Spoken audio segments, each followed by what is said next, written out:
Today is Friday, May 17th. This is a 1976 Cadillac Eldorado fuel-injected variant sending unit. This is the unit that's specific to the Eldorado that has fuel injection, whereby the sending unit has, in addition to the sending unit, an integrated electronic fuel pump, which is one of two fuel pumps in the Eldorado.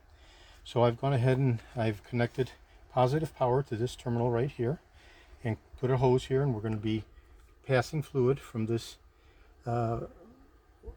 container into the jar. Okay.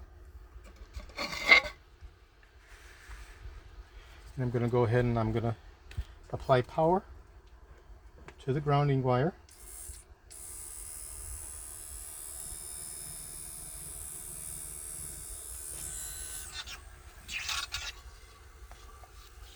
And we can see the fluid transferring.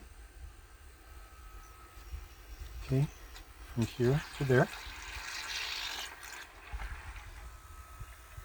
Okay, very good. So that's the functional validation test of the electronic fuel pump for the 1976 Cadillac Eldorado fuel injected unit.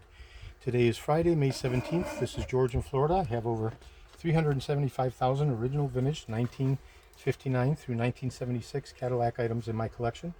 Over 75,000 items specific to the Eldorado from 1967 through 1978. I'm best known for my restoration of the Cadillac steering wheels, the tilt and telescopic steering columns, the power seat mechanisms, the instrument clusters, and other critical, hard-to-source, original vintage Cadillac items such as these fully restored fuel-injected sending units for the 76, 77, and 78 Cadillac Eldorado. Today is Friday, May 17th. Thank you very kindly.